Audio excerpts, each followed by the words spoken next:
تو عمران خان نے مجھ سے کہا کہ دیکھو میں تمہیں آج ایک بات بتا رہا ہوں کہ پاکستان میں ایک وقت ایسا آئے گا کہ جب روٹی اسے ملے گی جس کے ہاتھ میں بندوق ہوگی.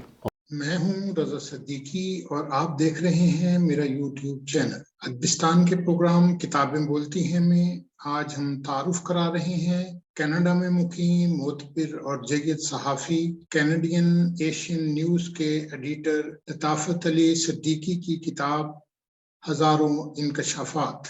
لیکن ذرا ٹھہریے، اگر آپ نے ادبستان کو سبسکرائب نہیں کیا تو کر لیجئے تاکہ میری سب ویڈیوز بر وقت آپ تک پہنچ سکیں.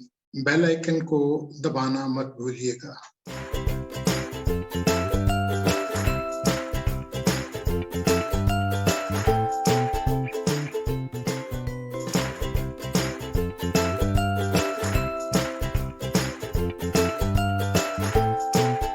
تو آئیے چلتے ہیں کتاب کے تعارف کی طرف. سیاست کی راہداریاں بڑی شفاف ہوتی ہیں، یہاں سازشیں جنم لیتی ہیں، یہیں بڑی شفاقی سے اچھاڑ پچھاڑ کا کھیل کھیلا جاتا ہے. یہیں ملک کے گورنر جنرل کو خراب ایمبولینس میں مرنے کے لیے چھوڑ دیا جاتا ہے. ہزاروں انکشافات معتبر صحافی لطافت علی صدیقی کی یادداشتوں پر مبنی وہ داستان ہے جسے انہوں نے کرونا کی جبری قید کے دوران تحریر کیا، جس کا پہلا مضمون یا پہلا چیپٹر ہے کرونا کے دن کرونا کی راتیں. اس بارے میں وہ کہتے ہیں 12 مارچ میں فواد چودھری کی پریس کانفرنس ہے، کانفرنس ہو رہی ہے، کورونا شروع ہو چکا ہے. جب میں گھر پہنچا تو میری بیٹی لینا لافت نے کہا کہ آپ باہر کیوں گئے؟ اب وہ تو کورونا کی خبریں بتا رہے، وہ کہنے لگی میں آپ سے بات ہی نہیں کروں گی. میرے پیرنٹس کے ایج فیکٹر کے حوالے سے آپ گھومتے پھر رہے ہیں. خیر بات ختم ہو گئی. اب وہ ہم پہ سارے گھر نے متفقہ طور پہ گھر سے خیال آیا کہ یار کچھ کریٹو کام کرنا چاہیے. تو پھر ذہن میں آیا کہ اخبار میں تو لگے رہتے ہو. میں نے کہا نہیں یار کوئی اخبار کے علاوہ کام شروع کریں. تو مجھے یہ اوریجنل بات ہے، وہ غالب صاحب کہتے تھے نا کہ آتے ہیں غیب سے یہ مضامی خیال میں. تو میرے ذہن میں بھی، میں تو خیر غالب تو بہت بڑی چیز تھی، میرے ذہن میں بھی یہ خیال آیا کہ بھائی پاکستان کے بہت مشہور کالم نویس ابراہیم جلیس جو آئیکن تھے اس زمانے کے رائٹر تھے، تو میں نے کہا وہ بھی تو جیل گئے تھے. میں جیل نہیں گیا لیکن جیل کے دروازوں سے کہتا ہوں آگے پیچھے اندر باہر وہ الگ بات ہے. میں نے کہا انہوں نے ایک کتاب لکھی تھی جیل کے دن جیل کی راتیں. میں نے کہا جناب پہلا ہی مضمون جیل کی دن کورونا کے دن کورونا کی راتیں. پھر میں نے لکھنا شروع کیا، پھر میں نے اس میں بہت ساری باتیں لکھی. تو جب میں نے یہ مضمون پڑھا تو مجھے اچھا لگا.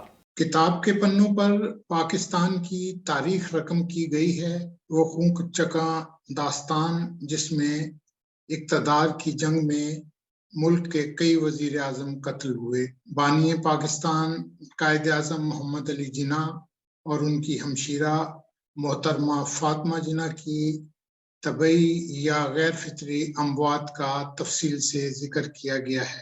لطافت علی صدیقی وہ واحد صحافی تھے جنہوں نے یہ کہہ کر خبر شائع کی تھی مادر ملت اپنی آرام گاہ میں مردہ پائی گئی ہیں. اس کے علاوہ مصنف نے ان واقعات اور حقائق کا بھی ذکر کیا ہے جن کے بطور صحافی وہ خود چشمدید گواہ تھے.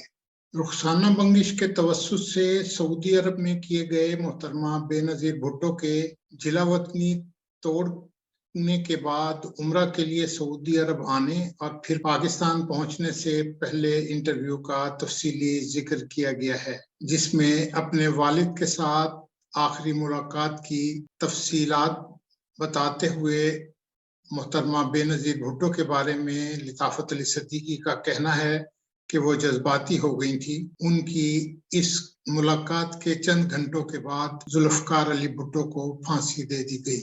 جنرل ضیاء الحق کے بارے میں انکشافات بھرا ایک مضمون بھی ان کی کتاب میں شامل ہے جس کا عنوان ہے کہ جنرل صاحب کو تو انہوں نے مارنا ہی تھا کیونکہ سارے راز تو انہی کے پاس تھے. فاطمہ جناح کی طرح پاکستان کے ایک اور وزیر اعظم حسین شہید سہروردی جو بیروت کے ایک ہوٹل میں مردہ پائے گئے تھے کے بارے میں بھی ایک دلچسپ قصہ لطافت علی صدیقی صاحب نے تحریر کیا ہے۔ کتاب میں پاکستان کے سابق آرمی چیف جنرل آصف نواز جنجوعہ کی موت پر بھی سیر حاصل بحث کی گئی ہے۔ پاکستان کی تاریخ پر لطافت علی صدیقی نے بے باکانہ نظر ڈالی ہے۔ اقتدار کی غلام گردشوں میں گونجتی کہانیاں پڑھنے کے لیے لطافت علی صدیقی کی کتاب ہزاروں انکشافات ضرور پڑھیے۔ یہ کتاب کینیڈین ایشین نیوز کینیڈا نے شائع کی ہے۔ پاکستان میں اس کی قیمت $3000 جبکہ کینیڈا میں $25 ہے۔ پاکستان میں یہ کتاب Fazli books, super market, temple road, Urdu بازار، کراچی سے حاصل کی جا سکتی ہے۔ فضلی بکس کراچی کے فون نمبرز نوٹ کر لیجئے۔ موبائل نمبر ہے 03362633887۔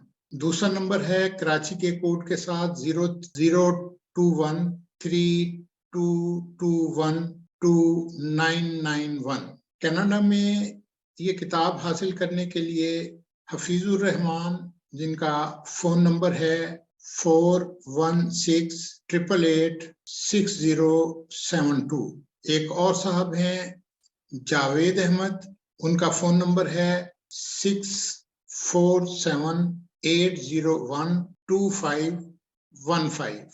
ان دونوں احباب سے کینیڈا میں فون کر کے کتاب حاصل کی جا سکتی ہے۔ ہمارا ماننا ہے کہ کتاب کلچر کو فروغ دیا جانا چاہیے۔ کتاب پڑھیے، کتاب خریدیے، کتاب خرید کر دوستوں کو دیجیے کہ اس سے بہتر کوئی اور تحفہ نہیں ہو سکتا۔ اپنے دوست رضا صدیقی کو اجازت دیجیے، کسی اور کتاب کے تعارف کے ساتھ پھر حاضر ہوں گے۔ اللہ حافظ۔